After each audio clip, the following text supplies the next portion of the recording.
తిరుమల శ్రీవారిని దర్శించుకునే భక్తుల్లో చాలా మంది తలనీలాలు సమర్పించడం ఒక పవిత్ర మొక్కుగా భావిస్తారు. ఇంతకీ సంప్రదాయం వెనుక ఉన్న పురాణ గాథ, ఆధ్యాత్మిక భావం, చారిత్రక ప్రాముఖ్యతతో పాటు భక్తులు సమర్పించే జుట్లను ఏం చేస్తారో తెలుసుకుందాం. పురాణాల ప్రకారం వెంకటాద్రిపై శ్రీ వెంకటేశ్వర స్వామి నివసిస్తున్న సమయంలో ఒక సందర్భంలో ఆయన తలకు గాయమైనట్లు చెబుతారు. ఆ సమయంలో నీలాదేవి అనే గంధర్వ కన్య తన జుట్టులోని కొంత భాగాన్ని కత్తిరించి స్వామివారికి సమర్పించిందని విశ్వసిస్తారు. ఆమె భక్తిని చూసి సంతోషించిన స్వామివారు తనను దర్శించుకునే భక్తులు సమర్పించే తలనీలాల పుణ్యం నీలాదేవికి చేరుతుందని వరమిచ్చినట్లు పురాణ కథనాలు చెబుతున్నాయి. అందుకే తిరుమలలో గుండు చేయించుకోవడం ఒక పవిత్ర సమర్పణగా భావిస్తారు. హిందూ సంప్రదాయంలో జుట్టు వ్యక్తి అందానికి, అహంకారానికి ప్రతీకగా భావిస్తారు. దాన్ని భగవంతునికి సమర్పించడం అంటే అహంకారాన్ని విడిచిపెట్టి సంపూర్ణ శరణాగతి పొందడమేనని ఆధ్యాత్మిక గురువులు వివరిస్తారు. కోరిక నెరవేరిన తర్వాత లేదా కుటుంబ మొక్కు తీర్చుకునే సందర్భంగా భక్తులు తలనీలాలు సమర్పిస్తారు. ఇది కేవలం ఒక ఆచారం మాత్రమే కాకుండా దేవుని కృపకు కృతజ్ఞతగా చేసే పవిత్ర సమర్పణగా కూడా భావిస్తారు. తిరుమలలోని కళ్యాణకట్టలో ప్రతిరోజు వేలాది మంది భక్తులు గుండు చేయించుకుంటారు.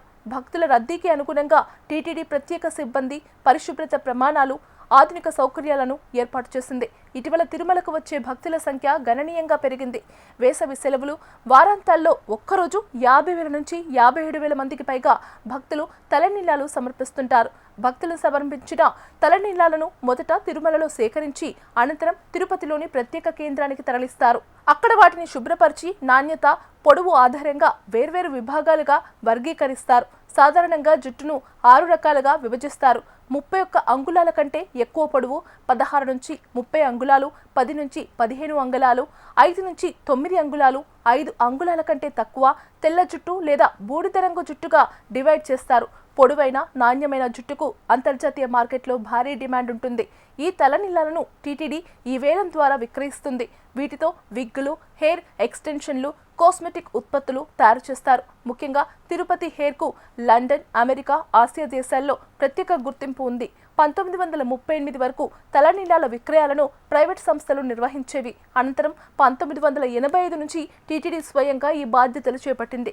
2011లో ఈ వేలం విధానాన్ని ప్రవేశపెట్టిన తర్వాత ఆదాయం మరింత పెరిగింది. నాణ్యమైన పొడవైన జుట్టుకు కిలోకు లక్షలకు చేరువైన ధరలు పలికే సందర్భాలు కూడా ఉన్నాయి. మరోవైపు చిన్న, పొడవు ఉన్న జుట్టుకు తక్కువ ధర లభిస్తుంది.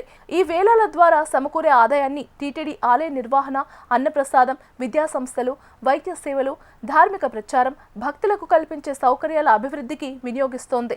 ఇలా తిరుమలలో తలనీలాలు సమర్పించడం అనేది కేవలం ఒక మొక్కు మాత్రమే కాదు, పురాణ విశ్వాసం, భక్తి, ఆధ్యాత్మికత, ఆధునిక నిర్వహణ వ్యవస్థల సమ్మేళనంగా ప్రపంచవ్యాప్తంగా ప్రత్యేక గుర్తింపు పొందిన విశిష్టమైన ధార్మిక సంప్రదాయంగా కొనసాగుతోంది.